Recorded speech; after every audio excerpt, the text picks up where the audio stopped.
Welcome to Enjoy Fort Wayne. This episode is brought to you by the Wailanai Farmers Market and highlights the 350 vendors that make up the #1 market in the state of Indiana.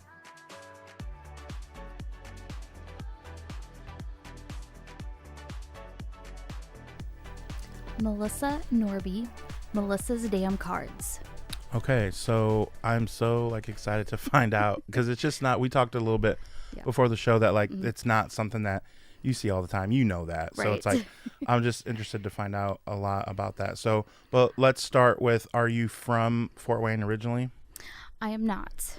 Okay. I'm originally from the Muncie area. Okay. And I live in Northeast Indiana because it's my husband's home area.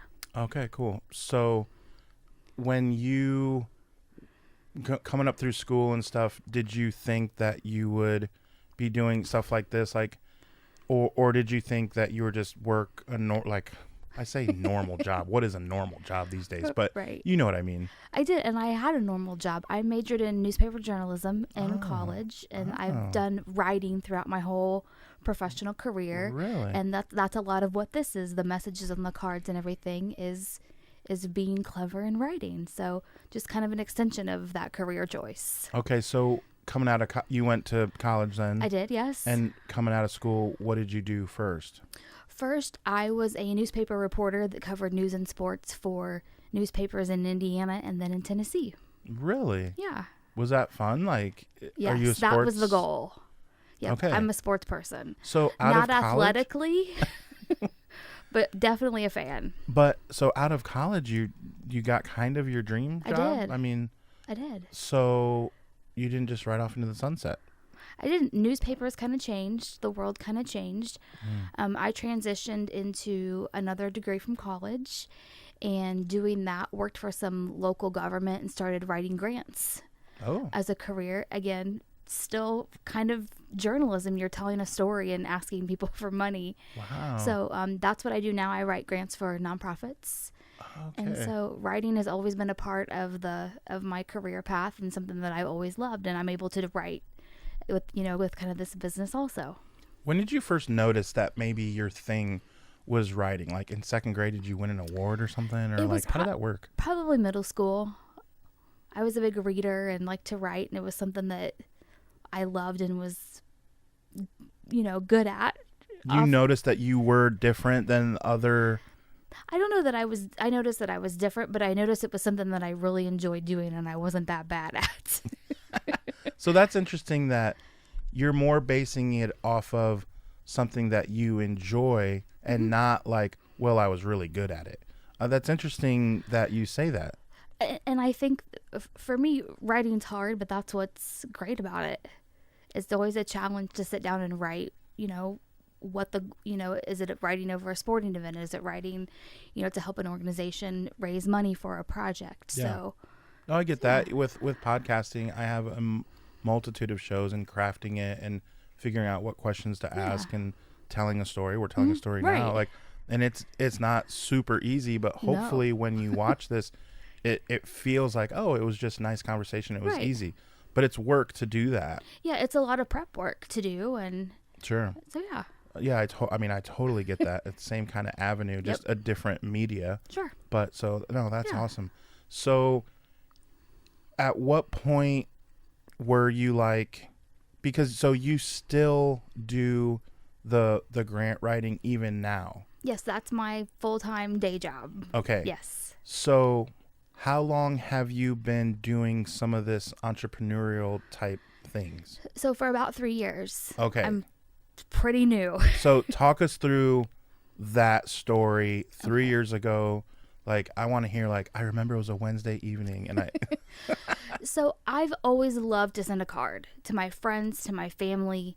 There was never the right card at the store, at the CVS aisle that says what I want to say. There's the the watering can with the flowers, and there's, the dove soaring, across the forest. It's never perfect. It's never perfect, and it really is the thought that counts, but I kind of always wanted to take a step further. Make it a real thought, not just what someone else said. Make it a real thought. So, pandemic happened. We were all at home, and I thought, this is the time when I can see if this is viable.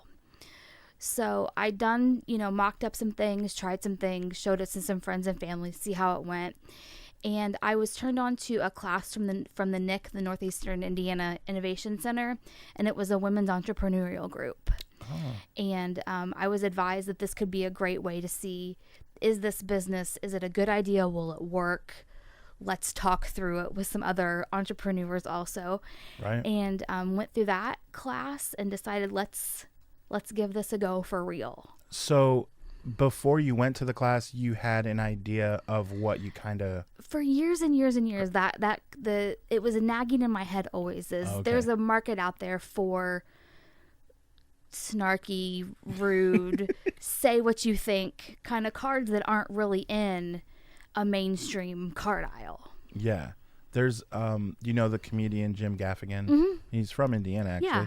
Well, there's a bit, I don't know if you've seen it, and if not, now you definitely need to YouTube it, but where he talks about Valentine's Day is the where you just buy a card, and the guy's version of that is, here you go, you like what this other guy wrote? That's exactly right. And you're like, what? Like, buying a card is just so weird. Like, it is.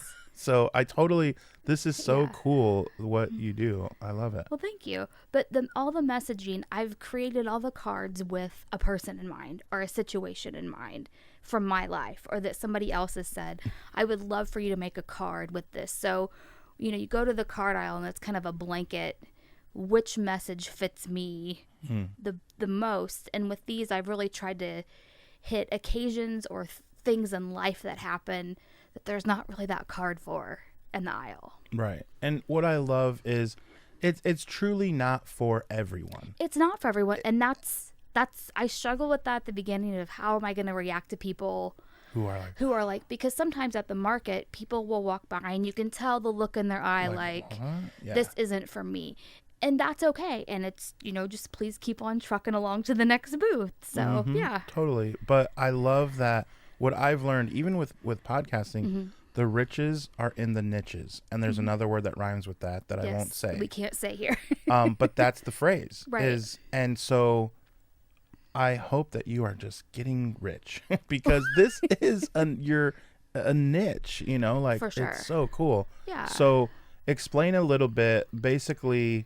All right, guys, there's cuss words on it, right? Like there are some cuss words. Yeah. And you phrase it like there was something like, I really F word miss you. Right? Like that you don't see that. You don't see that. No, and when you get and into there are people that you feel that way about. Right, and there's no other word for what you truly want to say. You just have to use the F word sometimes. Sometimes you need that bad word. And not everyone does, and that's fine. You don't have to buy it. Like, and I have cards that don't have bad words on them, but still have a funny, snarky, kind of a different message. What's one that comes? So I've got one here. I brought one. Yeah. This is one of the more popular ones. Congrats on the new house. Hope it's not haunted. So a little funny. No bad words. Makes you think like, oh geez. Like, yep. Like I wasn't thinking that and now I am. Like, right. Like now is my house haunted. So just something a little more fun. Love that you can send. And I know we're not quite there yet. I'm going to go ahead and hop in. I use upcycled materials to make everything. So if it's in my recycling bin, I'm going to try to repurpose it into making the stationery. So all the card stock that the cards are on, I've gotten from scrap card stock from somewhere. Very cool. And I also hand type all the cards on my little manual typewriter. No way. I thought that was just like... Nope. They're all typed on my manual typewriter. It's real. It's legit. Real. Yeah. Wow, like old school people powered manual old typewriter. No way. Okay, that adds to the the factor of. So then you'll see when you come to my booth at the market, you'll see all the envelopes are made out of old maps. So and you get to cool. I have everything divided by state. So if you want to send a card to your Grammy in Maryland, you can go to the river and through the woods. You can go to the Maryland section and see if and find the map. So it's, once again, taking that next step to really personalizing what you're sending. Yeah. So, I assume if someone comes looking for Montana and you happen to be out, can you? It depends what I've got from the recycling bin. I also have a network of people, and I've been training my customers. Bring me your stuff so that it stays out of the trash. So I'm always asking for old maps, old brochures, old greeting cards, that kind of thing. So it's really, I just make kind of whatever I've got in the recycling bin or that people have brought me for the week, or that I've like I said, I've trained my friends and my family to save all their recycling for me, to bring it to me, and I try to make it into sort of my products. Let me ask you this. Can we tell people now that if they have stuff at home, you want them to bring it to you to your booth then? I do. I'm always looking for atlases and maps. Okay. Old greeting cards. Your food packaging. This is a new item I have. It's a postcard. Mini muffins. So you can send this as a postcard. So I've cut it out of the mini muffin box. What? Let's say your best friend loves a mini muffin. You can send them a little note on this postcard. I love you as much as I love these muffins. Yeah, or whatever you want to say. And so this is, I've saved this from the recycling bin. Or this brown reminds me of poop, and that's what I think about you. Or whatever. So, like I said, everything truly is curated from whatever's in my recycling bin and whatever my people bring me. So my deal is, if you bring me your stuff, let's make a deal for a free product. You can pick out a free card. Say, just depends on how much you bring. And oh my gosh. So how cool is that? It's given everything another life. I don't have to buy materials to make my products, and it really truly is upcycling. That is amazing. So remember, if you have just old cardstock, or when you buy your kids the mini muffins, or the granola bars, right. I feel like that would be a good stop. Like, that's a good one. This is something also.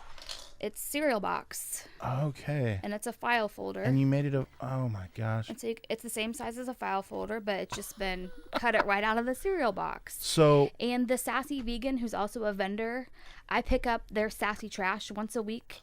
Most of the cereal boxes come from them.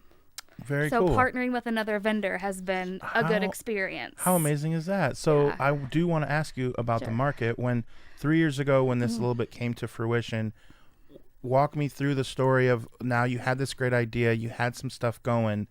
At first, I would assume you kind of went to friends and family a little bit. Went to friends and family, but the entrepreneurial group that I was in through the NIC, one of the people in my class was also a vendor at the market.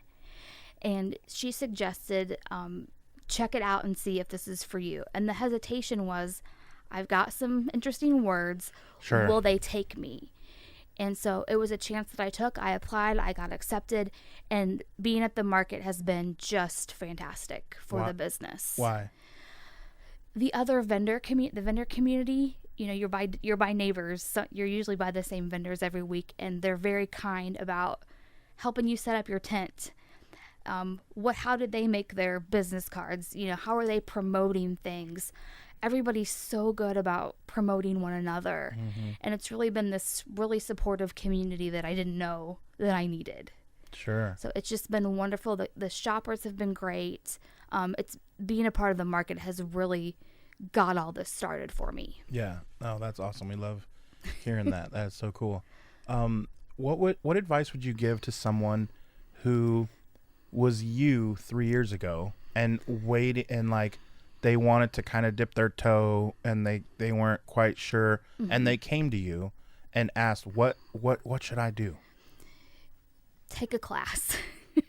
Take a formal class and really learn how to start a business and go through all the right thought processes to make sure that you're coming out as strong as you can. The next thing is just try it. You're going to mess up. Things are going to go wrong, but it's going to be fine. You're going to learn. And just don't be afraid. And I have to remind myself a lot to not be afraid and just try and do and just see what happens. You have to take your own advice sometimes. I do have to take my own advice sometimes. Well, hopefully this is a good reminder for you today. Yes, it is. Great. Yeah, I do like that at some point, a lot of people, as I do this show, you talk to so many cool people with stories, and the one central thing, if you listen to all these shows, you guys say the same thing, and it's such a great reminder. And that is, at some point, you just have to do it. Right. Not one person so far has said, well, you have to make sure that you get 93 ducks in a row first. Like, it doesn't work that way. No. You're never going to get to that point, right? Right. You're never going to be ready if you do that. So you just have to go. Yeah. And then just work through it along the way. Yeah. It's a good reminder for us to know that everyone goes through the same, whether you're an entrepreneur or not. Yes. That everyone goes through that you're never going to be fully ready for the thing that whatever's going on. Right. You just have to do it and understand. You got to forgive yourself on some of the stuff that you got to jump off the cliff and go and build learn the as parachute you go. as you go. Yes. That's afraid that someone has said that. Yeah. Yeah. So, okay. I love that. Let's talk through the city of Fort Wayne. I know you're not from here. How long have you, and do you legit live in Fort Wayne? I do not, but I live in Northeast Indiana. Okay. Yep. So coming to the market now for some time. I mean, you've seen the city, the Bar Street Market. What positive things do you think are happening around Fort Wayne now? I think the continuation of the art scene growing, and whatever art means to you, it seems like it's growing here. Yeah. And people really seem to take stock in shopping local. It means something. It means something, and I think that's been reinforced to me as a vendor. As I'm at the store. Could I have bought this from a local vendor at the market? Could I have bought this from one of my vendor neighbors? And seeing that there's just tons of people every week. There could be bad weather. It could be super sweaty out there. I mean, the people are loyal to being at the market. And what a wonderful thing that all 100 plus of us vendors have access to. I love that Ashley, who's in charge of the market, Right. She's great. She says all the time, sometimes when it rains, it's actually busier. Because you get the people who are legit want to, actually shop local and get the stuff from their vendors, their 4 or 5 vendors that they go to every. They're there for their milk and their tomatoes Right. and whatever, their bagels. Yeah, whatever they're doing. Whatever it is, that's their weekly routine. Right. I love that. I know you're not in Fort Wayne, but is there anything that you would say, we're going the flip side now, anything that if we're not careful, we know something to watch out for, or problem areas or things in your opinion? That's a tough one since I'm not here. That's fair. It's hard for me to say as someone who doesn't live here, and I don't know that it's appropriate for me to make that comment. That's fair. Anything that you would like to see maybe us either continue to do or improve upon, as you're a vendor in this city and coming through? Anything, the location we're at, I think the consistency with that outdoor location is important. People know where to be every Saturday, and that's a great thing. I think that's a wonderful thing. And again, I think just continuing to encourage, the vendors to be a part of that vendor community. And if there's any new vendors coming in, is there a way to, share guidance or share tips with them to make sure that they have a successful market? What would you say to a new vendor right now? Bring a tent. It's going to be windy. So be prepared for that. Be ready to talk to your customers and just be ready to welcome them and greet them and understand what it is that they're looking for. Make sure people know what you're selling, what your business is, and have really good signage. I mean, kind of throw it out there of who you are and what you're doing. In the coming weeks, I'm going to have Zach, the bread guy. Yes, the bread guy. And I reference him because when you say that, I notice that people will be even 8 feet away approaching his area, but not quite there yet. And he will actively be talking to them. And then our market is till 1 p.m. Right. Everyone knows that. Mm-hmm. At about 12:15, you know where I see him? wandering around. You know why? He's sold out. And, you know, he takes a lap before the market stops. And it's every week. And he stops and says hello to every single person. It just gives you that warm and fuzzy that it's going to be a good day. We're all here. You know, we're all in this together. And seeing that familiar face, it makes a difference every week. It's nice he's going to walk by and it's going to be a good day. Right. Like I said, he's on the docket here for a few more weeks, but I'm definitely going to ask him about that. And that's one that you'll have to watch then too. I will, sure. Yes. But yeah, it just, his name just was top of mind when you said that, because there are, and he's not the only vendor that's good at that, but you see those, and those are the ones that are sold out before one, and because they're actively doing that, you know. So that's great advice and it's hard to kind of come out of your shell maybe that very first time, because you're a little bit nervous, like, do I belong here? But you got to fight through that, right? And you don't know anybody, and you know, a lot of your vendor neighbors are your buddies. They're going to have, if you need duct tape, and you know, they're going to be able to help what you've forgot or you're missing for the day. So make friends with your neighbors. We're all pretty nice. Yes, I will agree with that. So, okay, are you ready for the last question? Yes. So have you seen? Do you know what's coming? Have you seen the very, very end, the last question, or no? I guess not. I'm busted, aren't I? No. I prefer that. I mean, no one watches the entire. I mean, they'll watch yours, of course. See how I caught myself? That's what you tell everybody. Yeah.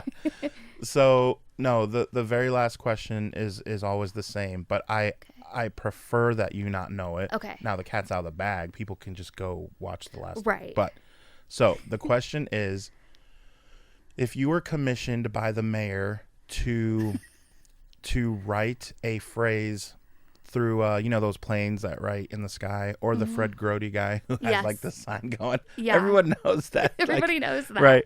Or like a sign that was on our tallest building and everyone in Northeast Indiana could read it. Mm-hmm. What would you say if you were hired to put a message out there? What would it say? Shopping local saves communities. Wow. And I didn't even add a bad word. Well, what I love, so I always love asking this, and when they don't know, because there's always a pause, which I always leave in. I never edit that out. I love it, right? I love it, right? And then, like, it's impossible to not be genuine in that moment, right? When you're thinking through that. And you being a writer, I was really curious. And that is so, like, there's not many things that are that profound that are that quick and not many words. But good Lord, that was like one of the most profound ones. Good. I love that. And I think it's true. I mean, it is, yeah. You know, think about all the money people are spending on Saturday mornings at the market. It's unreal. At my booth, at my neighbor's booth, times 120. Right. I mean, people really are shopping local in Fort Wayne, and you see that. And when we shop local, I truly believe we are helping communities thrive. Yeah, that's just a perfect way to say that. That is really cool. So I want to recap, because this is the first show that we've done where we're actively asking someone to do something, and I love it. So remember, if you have even, I think that's so cool, like cereal boxes, pretty much any cereal box would work, right? Any cereal box would work. So newspaper clippings, I see. Yep, like when you come and shop with me, I put your purchase in a bag. And these are from newspapers from my Grammy. So great. So all of that stuff that you think of, just do not throw it away, guys. Bring it in and bring it to Melissa, and then we'll work out a deal. I want my cut, though, too. Deal. No, I'm kidding. So, but that's really cool. Again, this is the first time that we've actually asked people, to do something. And I really didn't know that either. So that's so cool. If you've got weird things in your trash, and an example of that is I had somebody bring me shoeboxes full of vintage postcards from an estate sale. They were going to go in the trash. They saw them, thought of me, and brought them to me. So if you have something strange like that you want to keep out of the trash, let me know. If I don't find a use for it, a lot of times what I do is I pass it along to the art pantry, the Fort Wayne art pantry. Okay. And so that they can give and take from that, and so that it does get used. So if I can't use it, I'll recycle it, or I'll pass it on to an organization or a teacher's classroom where it will get used. Sure. Okay. Awesome. The links will be in the show notes, but also go ahead and tell us where we can find you. Email, social media, whatever. I have a website. It's melissasdamncards.com. I'm also on Instagram at melissasdamncards.com. And my email is just melissasdamncards@yahoo.com. Okay, awesome. Yep. Well, thanks for being on the show. This was awesome. Well, thank you for having me. It was great. Yep. Okay. This podcast is brought to you by Coraggio Media. The show was edited by me and sponsored by the Wailanai Farmers Market. Follow them on Facebook and Instagram for all the latest updates. We will see you next week, where we will be sure to show you how you can enjoy Fort Wayne.